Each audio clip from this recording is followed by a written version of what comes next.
Hi, I'm Sam Askew, and I'm reviewing A Dance with Dragons by George R. R. Martin. And it is book 5 of A Song of Ice and Fire.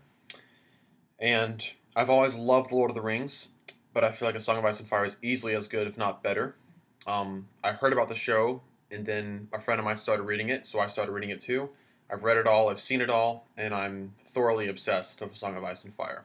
And the show is fantastic. I'm just going to begin with the POVs, and to begin with Daenerys, this is going to be the most negative aspect. Her chapters, in my opinion, were largely slow and uneventful for a while. Um, it's realistic writing that the slavers are mad at her because I'm glad she did a good thing by ending slavery, but she disrupted their way of life, and so they're pissed. But I was honestly annoyed by how much the Yunkish men were just bitching and just giving her trouble when she has all these unsullied. And sure, she can't tame her dragons, but she's all these unsullied, and all these city walls and the power of Marine, and she just took it and took it and took it from them. That was annoying. The whole fling with Dario was a bit uneventful. I believe the first time she had sex with him was the night before her wedding to Hisdar Zo Lorak. It was very close to when she wedded him, and I felt like, okay, maybe she'll get in trouble with that, or there'll be a scandal, and that'll change some things, but it really didn't change anything. It just ended up being a sex scene. And we all enjoy sex scenes, especially if they were there with Daenerys, but it is kind of irrelevant. But her chapter at the tournament where the guy got poisoned and Drogon flew in out of nowhere, that was very good. This isn't word for word, but she looked in Drogon's eyes and she knew that if she showed fear or backed down, that he would destroy her. And it's like she kept on thinking to herself throughout the series, if I look back, I am lost, and that's very much the case with Drogon, which is really cool. Um, so yeah, in her last chapter, where she's living in the wild, well, stranded in the wild with Drogon and almost starving, and she meets a Khalasar, that was a good chapter and is very interesting. My guess is that she'll pull kind of a Princess Mononoke thing, and she'll end up living in the wild of Drogon for a while and taming the beast, and hopefully and maybe she'll kick some serious ass of him in the future. So there's that. Now, the Tyrion chapters were fantastic. I think that the Tyrion chapters in books 1, 2, 3, and 5 are all wonderful, but I think I really like the Tyrion chapters where he's geographically moving, and he's geographically moving in books 1 and 5. Because, in 2 and 3, he's just in King's Landing, really. But, because with such a witty and funny and smart character, adventure about him is really fun to read. So, yeah, I think it was kind of cool how it started out with him being really sad and torn up about killing his father.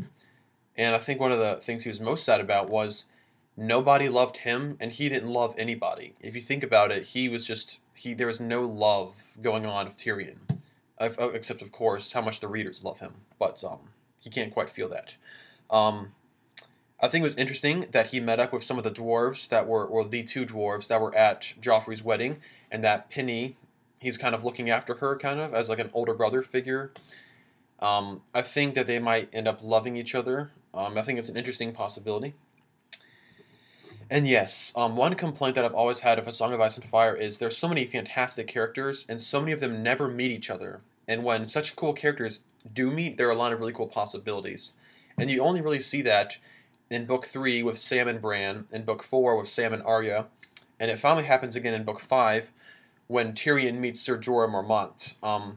It's really cool because they're both very broken people when they meet. Tyrion loves no one and is not loved and has basically a death wish. And Jorah Mormont, he's definitely a very George R. R. Martin gray character, and he's been rejected by the one thing he cares about. So it's an interesting exchange between two broken characters. And I think the Tyrion chapter, in which he finds out about Aegon Targaryen and gets attacked by the Grayscale people, that is truly one of the best Tyrion chapters in A Song of Ice and Fire. Because the twist with Aegon the Sixth being alive is one of the best twists I've ever read in the series. And it's a good cliffhanger. He gets attacked by Grayscale people. It's like, holy crap, he fell into the water with one of them. So, Tyrion was balling it up in A Dance of Dragons. I've always very much liked Jon Snow, but I feel like a fair bit of his chapters were a bit uneventful as well. It's understandable that they weren't very action-packed. I didn't quite expect them to be because, he is the Lord Commander. He's managing a lot of things. It was interesting that he incorporated a lot of wildlings, and I think it was kind of wise because they need the wildlings and the, Night's Watch brothers. They need to make common cause against these things that literally have no other purpose than ending life. So, however, the thing at the end, he did kind of very abruptly incorporate wildlings, which I could tell that was going to piss off a lot of Night's Watch brothers. Especially putting wildlings in charge of the new garrisons, that was... It's understandable for some, but he should have taken some of the top Night's Watch brothers and made them in charge of more garrisons as well. I feel like there also could have been more White Walker stuff, even if they weren't really attacking. They could have heard about more White Walkers, or they could have been seen or attacked one of the garrisons or something. Anyways, the Jon Snow stuff with Stannis and Melisandre was very interesting. I don't know, I feel like Jon can see some goodness in Stannis. I do too. And so he helped him out. That was cool. The ending was very sudden, and having read The Red Wedding, I feel like Jon Snow's betrayal wasn't as shocking or powerful, but it was still shocking and powerful. And I'm very curious about that. I agree. I believe in the theory that he is the child of Lyanna and Rhaegar. And if that's true, Stark and Targaryen, that would mean that he is born of ice and fire. And I think that he's going to... I feel like Jon Snow's going to come back and play another major part. Hopefully. We'll see.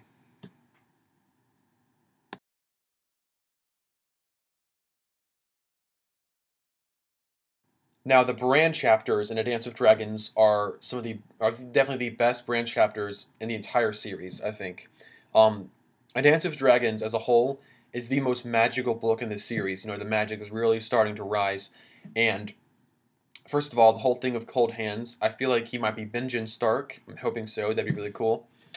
The fact that Bran can control ravens and become a weirwood and see into the future and past and all that is really cool, I think. And maybe that'll be a way for George R. R. Martin to give us some good flashbacks about Ned, and the whole thing of Jon Snow coming home. Yeah, just the Bran chapters. Like when I was reading them, I was just thinking, that's what I'm talking about. Like that's the real awesomeness that the Bran chapters should be. So that was fantastic. And the Children of the Forest bit, I'm so glad that we actually met Children of the Forest. I wasn't counting on that, but it was a pleasant surprise nonetheless. And the Arya chapters are also super awesome in A Dance with Dragons. First of all, I'm very glad she wasn't blind. When I read A Feast for Crows, I prepared my heart and myself to accept her being blind. But I'm glad, and that would have been kind of cool, but I'm glad she's not, because that doesn't seem very Arya to me. Her chapters were also very magical and very assassin-filled, and they explain a lot of stuff for the Faceless Men. So I was very happy about that. Both the Bran and the Arya chapters leave me with a fair bit of questions, but that's just the way things are with such good books. And I could not have been probably more satisfied with the Arya and Bran chapters. Jaime Lannister became one of my top 4 characters when I read A Storm of Swords, because he's the secret hero of King's Landing. He admires Brienne. He has goodness in him, even though he's been very impulsive in the past. There was one Jaime chapter, I think, or maybe 2. There was not enough Jaime in A Dance with Dragons to satisfy me for that. However, I'm glad that Brienne isn't dead. I thought that just cruelly killing Brienne without explaining it was, even for George R. R. Martin, that was kind of cruel. Like, why did Brienne die in A Feast for Crows? But apparently she's back alive. Which that made for a good ending to the Jaime story we've read thus far, but I want more. But yeah. And for Theon, the whole identity crisis he had with being Reek and then eventually coming back to Theon, that was a good comeback story, kind of. I've always liked Theon. He's always been a tragic kind of character to me. He's very misguided, almost like the Anakin Skywalker of the series. He does horrible things and then he gets tortured, that sucks. And I feel like Ramsay is the new Joffrey, very much so. So it was cool to see Theon come back to Theon. Lastly, the Davos chapters, I really wanted more of those, but they were pretty cool. I'm really kind of confused about apparently the place where humans break their fast on human flesh that hints at Skagos, which we read a little bit about. I'm confused about why Osha would take Rickon to Skagos, why they would feel safe there, if that's what's going on. Because apparently, women Manderly thinks that they're there for some reason, I think. But Yeah, I just wanted more death. I was just like how I wanted more Jamie. And then for Victarion, I feel like he's kind of an idiot. He's a better person than the Crow's Eye, but he's kind of stupid if he thinks that he's just gonna run in there or sail in there and take Daenerys as his wife. Simple as that. Of course, he arrives way too late, but it'll be interesting to see what his fleet does to the slavers. Hopefully, he'll fuck them up some. That'd be cool. Anyways, A Dance of Dragons was fantastic. A Storm of Swords is still my favorite, but this is a close second. It is wonderful, and yes, it was a fantastic book. So